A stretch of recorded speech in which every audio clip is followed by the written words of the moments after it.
Bonjour les amis, je suis vraiment heureuse de vous retrouver pour ce temps de culte que nous allons vivre tous ensemble, hein, et j'avais vraiment à cœur de vous parler de la persévérance dans la foi. En effet, nous avons vu ces derniers temps à travers différents messages que Brandon nous a parlé des épreuves, les jeunes aussi lors de leur partage dans le culte animé par eux. Didier nous a aussi parlé de comment Dieu nous forme au travers de ses épreuves, au travers de différents exemples de la Bible, le roi David, le prophète Élie. Il est un fait que nous ne pouvons ignorer, c'est que la vie chrétienne est autant parsemée d'embûches que la vie de quelqu'un qui n'est pas à Dieu. Mais je vous encourage à lire le psaume 34 qui nous parle de la justice de Dieu pour ceux qui le craignent. Alors, comment traversons-nous cela? Comment persévérer en faisant ce constat de toutes ces souffrances et ces difficultés? Alors, je vais vous donner une définition de la persévérance que j'ai pu trouver. La persévérance dans la Bible consiste à avoir le courage de rester fidèle et de garder le cap, même dans les moments de grande difficulté.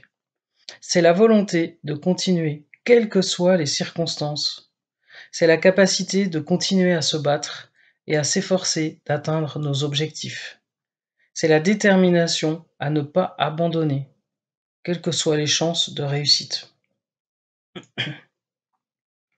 Jérémie, dans son dernier message, nous a posé des questions.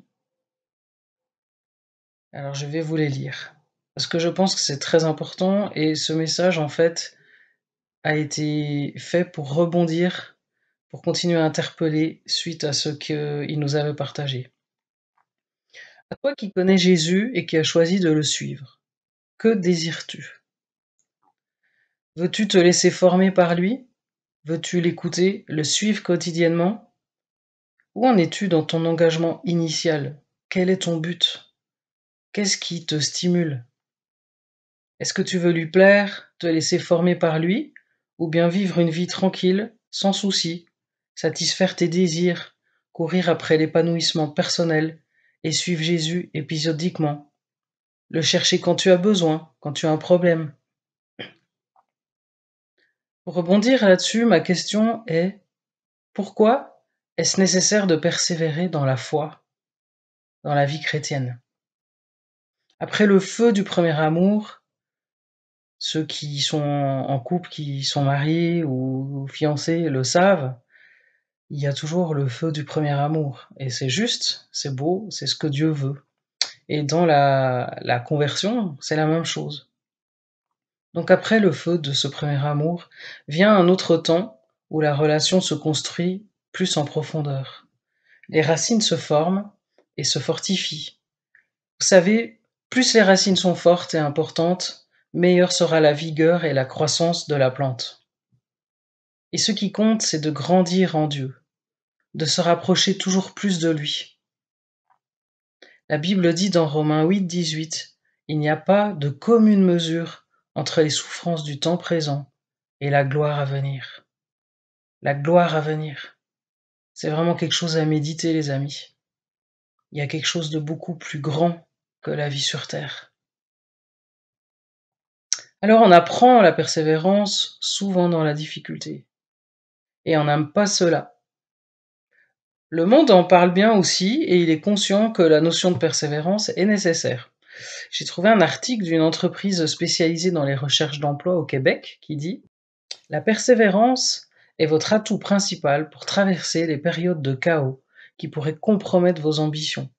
Pour atteindre un but quel qu'il soit, il faut passer par un processus et franchir des étapes intermédiaires. Ce processus peut être long et même douloureux quelquefois. Alors, c'est l'ingrédient secret de la réussite, la persévérance, de Job Boom. La persévérance, ça me fait penser à un chien qui tient son os entre les dents et qui ne le lâcherait pour rien au monde, quoi que l'on fasse. À un enfant qui refait inlassablement ses premiers pas en tombant pour apprendre à marcher. À un jeune qui rate son examen de conduite plusieurs fois mais qui le repasse avec acharnement jusqu'à la réussite. Pourquoi ils tiennent et ils persévèrent? Mais parce qu'ils savent qu'il y a une récompense. On a souvent des œillères sur les yeux. On peut lire la Bible et passer vite les versets qui parlent de souffrance, de la persécution, etc. Mais c'est humain. Personne ne veut souffrir. Et comment envisager qu'un Dieu qui nous aime infiniment, qui est tout-puissant, permette l'épreuve pour que l'on grandisse? Quoi? Dieu permet l'épreuve pour me former. Mais pourquoi un Dieu d'amour permet cela? Quand je me suis converti, c'était pour être sauvé, et puis voilà. Mais persévérer, c'est dur parfois, même souvent. Alors je connais une chrétienne, une amie, qui était très engagée pour Dieu. Elle a lâché. Elle ne comprenait pas pourquoi Dieu n'envoyait pas le réveil, ne guérissait pas toujours les gens. Elle s'est fâchée contre lui. Elle a arrêté de lire la Bible, de prier. Et pourtant, elle dit croire en un Dieu, enfin en Dieu, et savoir qu'elle ira auprès de lui après sa mort. Mais sa vie n'a plus de sens. Et elle le dit, son mari le dit. Il a aussi été impacté par ses choix et il en souffre. Et donc à cette amie, sa vie passe, sans sens, sans but. Et nous prions pour elle, car elle est au Seigneur. Et la Bible dit clairement que nous sommes nés de nouveau par le Saint-Esprit qui nous mène à la foi en Christ. Tous ceux qui sont nés de nouveau ont l'assurance de leur salut et persévéreront jusqu'à la fin. La doctrine de la persévérance est fondée sur la promesse que celui qui a commencé en vous cette bonne œuvre la poursuivra jusqu'à son terme, jusqu'au jour de Jésus-Christ, dans Philippiens 1, 6.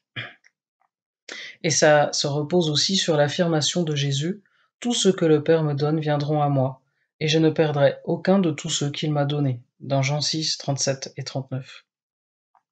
Alors je prie pour elle, et pour que son cœur capitule devant la souveraineté de Dieu, mais qu'elle perde de temps. Le temps passe et ce temps donné par Dieu est gaspillé, et il sert à rien.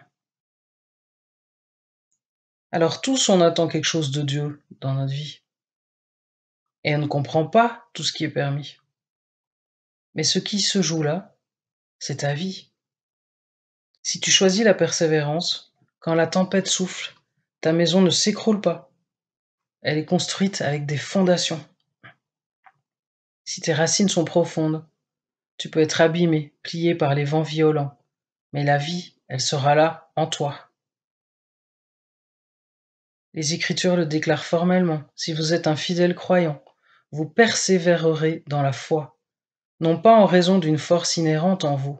Vous n'avez pas une telle puissance en vous, mais Dieu lui-même peut vous préserver de toute chute et vous faire paraître devant sa gloire irréprochable et dans l'allégresse. Jude 1, verset 24. Ainsi, il maintient son peuple fermement. J'ai lu le témoignage d'un homme qui a vécu un temps de grande souffrance physique dans son corps. Il dit dans son témoignage, alors que je commençais un nouveau ministère plein d'enthousiasme et d'encouragement autour de moi, Dieu m'a arrêté. Il m'a plongé dans la souffrance et cloué dans un lit. Pourquoi? Parce que, dit la Bible, vous ne vous appartenez pas à vous-même, car vous avez été rachetés à un grand prix. Rendez donc gloire à Dieu dans votre corps et dans votre esprit qui appartiennent à Dieu. Dans 1 Corinthiens 6, 20. Mais ma vie ne m'appartient pas, j'ai été racheté. Il m'a rappelé qu'il n'avait pas besoin de moi. Dieu m'a rappelé que je n'étais pas sauvé pour le servir, mais pour le glorifier, que ce soit dans le service ou dans l'épreuve. Suis-je suffisant pour te combler? Voilà la question que Dieu m'a posée au travers de ces souffrances. Cela m'a humilié, mais plein d'amour. Il m'a consolé en me montrant qui il est. Cet homme a réagi différemment dans la souffrance que mon ami. Je ne suis pas Dieu et je ne connais pas tous les méandres du cœur. Mais ce que je sais, c'est qu'il veut être le premier en tout, dans les moments de joie comme ceux de détresse, et veut nous accompagner dans ces moments. Il nous apprend des choses au travers de cela qui nous font grandir dans la foi. On pense qu'être chrétien est facile, non, c'est difficile. Et parfois la vie des non-croyants semble si belle et réussie à côté de nous, on peut les envier. Mais dans l'âme, au plus profond du cœur de la personne, que savons-nous? Tant de détresse, tant de drames, tant de murailles construites autour du cœur pour survivre. Et l'éternité, surtout l'éternité, où vont-ils après la mort? Alors nous souffrons, oui, c'est le lot de la vie. Mais notre vie, elle doit avoir un sens. le sens que Jésus lui donne de persévérance, de formation personnelle, pour être utilisé pour le servir dans l'Église, avec l'Église, ceux qui sont nos frères et sœurs dans l'Église locale et ceux que nous rencontrons dans le monde. Tout ça pour être une lumière active dans le monde. Paul a dit dans la parole, en effet, nos légères difficultés du moment présent produisent pour nous, au-delà de toute mesure, un poids éternel de gloire. Dans 2 Corinthiens 4, 17. Nos difficultés du moment ont un poids éternel de gloire. Waouh! Ayons les yeux ouverts sur l'éternité. La persévérance, elle est essentielle dans la vie du croyant. C'est un choix à prendre dans notre cœur. Je choisis de persévérer dans la foi. Pouvons-nous dire comme Job, « Et moi je sais que mon Rédempteur est vivant, et que le dernier sera debout sur la terre. » Il y a 2 sortes d'épreuves de notre foi. Lorsque la vie est trop difficile et lorsqu'elle est trop facile. La première épreuve est celle de la persécution, des difficultés dans la vie, des moqueries, toutes sortes de choses. Et la seconde, celle de la prospérité. Certaines personnes ne résistent pas à la persécution, mais d'autres ne résistent pas à la prospérité. Certaines personnes s'en tirent bien lorsqu'elles sont persécutées, mais dès que Dieu les bénit avec une belle maison, 2 voitures, un beau job, une belle vie de couple, etc., elles se laissent beaucoup plus absorber par les choses de ce monde que par le royaume de Dieu. Et d'autres personnes reçoivent la parole avec joie, parlent en langue, donnent leur témoignage partout, prophétisent. Elles baignent dans les bénédictions de Dieu, mais quelques mois plus tard, elles sont portées disparues, parce que le temps de l'opposition est arrivé, et elles se sont tout simplement découragées. La vérité est que nous devons endurer les 2 types d'épreuves. Nous serons mis à l'épreuve par les tribulations, et aussi par la réussite, et nous devrons tenir bon dans ces 2 cas. La vie passe si vite, nous n'avons pas le temps de rester immobiles. Dieu a un plan d'action pour le monde, il nous demande la persévérance, l'obéissance et la confiance en lui. L'une des marques justement d'un vrai chrétien, c'est qu'il persévère. La persévérance, c'est pas le moyen de garder le salut, mais la conséquence naturelle d'un chrétien authentique. Il n'est pas parfait, il pêche encore, et justement, dès que le Saint-Esprit met la lumière sur son péché, il se repent. Il se repent et c'est la marque de la persévérance. Pourquoi? Parce que le Saint-Esprit est en lui, parce que Jésus intercède pour lui, parce que celui qui a commencé une œuvre en lui l'achèvera jusqu'à la fin. C'est ce que nous promet Philippiens. Alors ta persévérance est l'expression de ta marche avec Jésus qui est authentique, parce que tu as cru en Jésus, parce que Dieu t'a donné la vie nouvelle et parce qu'il t'a scellé du Saint-Esprit. Jésus, il a commencé une œuvre en toi au moyen de la conversion et il t'accompagne dans ce cheminement de persévérance. Il te donne la foi, mais plus tu travailleras ta relation avec lui, plus tu es actif, plus ta foi grandit et plus ta relation avec lui grandit. C'est un cercle vertueux. Il met en toi la foi qui te donne soif de le connaître, de lui obéir et de persévérer. Et plus ta foi grandit au travers de cela, et ainsi de suite.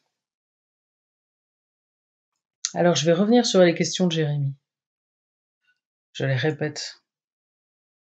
À toi qui connais Jésus et qui as choisi de le suivre, que désires-tu au fond de toi? Est-ce que tu veux te laisser former par lui? Veux-tu l'écouter, le suivre quotidiennement? Où en es-tu dans ton engagement initial? Quel est ton but? Est-ce que tu veux lui plaire, te laisser former par lui? Ou vivre une vie tranquille, sans souci, satisfaire tes désirs, courir après l'épanouissement personnel et suivre Jésus épisodiquement? Le chercher quand tu as besoin, quand tu as un problème? Ces questions concernent nos vies. C'est une question de choix et de persévérance, ou non. Alors je t'encourage à y réfléchir dans ces prochains jours et à rectifier le tir sur ce qui ne va pas. sur ce que le Saint-Esprit te montre depuis parfois longtemps et qui doit changer. À quoi dois-tu renoncer par amour pour lui, par obéissance? Merci Seigneur, parce que tu parles à nos cœurs. Merci Seigneur, parce que tu touches là où il y a besoin, Seigneur. Là où il y a des moments où on s'est relâché, là où on a manqué de persévérance, là où on est devenu passif et non plus actif de nos vies. Merci Saint-Esprit parce que tu parles au cœur de chacun, de chacune, dans les prochaines heures, les prochains jours par rapport à ça. Oui Seigneur, nous voulons être persévérants et avancer dans la vie avec toi. Et je veux bénir aussi chacun de mes frères et sœurs dans tout ce cheminement. Merci Seigneur, parce que tu les accompagnes dans ce cheminement actif avec toi, pour que nous soyons, Seigneur, des témoins vivants, des témoins vigoureux, des témoins de ton amour, de ta présence, de ta grâce, de ton salut. En ton nom, Jésus. Amen. Je vais vous proposer maintenant quelques clés essentielles pour persévérer dans la foi avec quelques versets. Donc je vais vous donner différentes références bibliques que je vous encourage à lire tous ensemble à voix haute et puis d'échanger et de prendre note des clés qui sont données dans ces versets pour avancer dans la persévérance. N'hésitez pas non plus à donner des témoignages de ce que Dieu vous a déjà dit sur la persévérance, des choses qui ont changé dans vos vies grâce à la persévérance. Les témoignages, ce sont toujours des moments riches qui peuvent vraiment encourager vos frères et vos sœurs. Et je vous souhaite vraiment un bon temps tous ensemble.